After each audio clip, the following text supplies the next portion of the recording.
नमस्कार, मैं हूं अनुषी गुप्ता और आज हम जानेंगे कि अमेरिका के इस टैरिफ हमले के बीच वो कौन सी 4 चीजें हैं जिनके लिए अमेरिका आज भी भारत के सामने हाथ फैलाने को मजबूर है।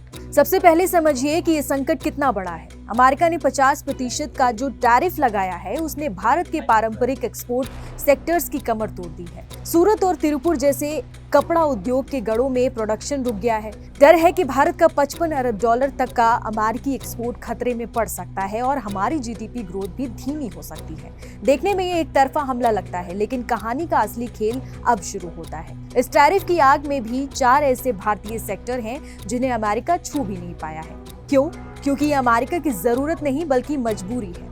आप जानते हैं, अमेरिका का पूरा हेल्थ केयर सिस्टम भारत की सस्ती जेनेरिक दवाओं पर टिका है। अगर इन दवाओं पर टैरिफ लगा तो वहां दवाइयां इतनी महंगी हो जाएंगी कि अमेरिकी सरकार पर जनता का गुस्सा फूट पड़ेगा। इसलिए फार्मा सेक्टर पूरी तरह से टैरिफ फ्री है। चीन से बोरिया बिस्तर समेटने के बाद एप्पल और सैमसंग जैसी दुनिया की बड़ी बड़ी कंपनियां भारत को अपना नया घर बना रही हैं। अगर इन पर टैरिफ लगा तो खुद अमेरिकी लोगों के लिए फोन और गैजेट्स महंगे हो जाएंगे। साथ ही चीन को टक्कर देने के लिए अमेरिका खुद चाहता है कि भारत दुनिया का नया मैन्युफैक्चरिंग हब बने। अमेरिका को अपनी इंडस्ट्री चलाने और एनर्जी सिक्योरिटी के लिए भारत से पेट्रोलियम और रिन्यूएबल एनर्जी उत्पादों के एक्सपोर्ट की सख्त जरूरत है।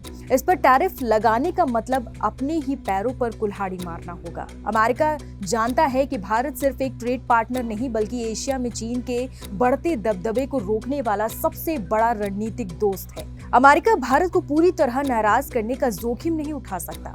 तो तस्वीर साफ है, एक तरफ अमेरिका टैरिफ लगाकर दबाव बना रहा है तो दूसरी तरफ भारत अपनी रणनीतिक और आर्थिक ताकत के दम पर अमेरिका को झुकाने पर मजबूर कर रहा है।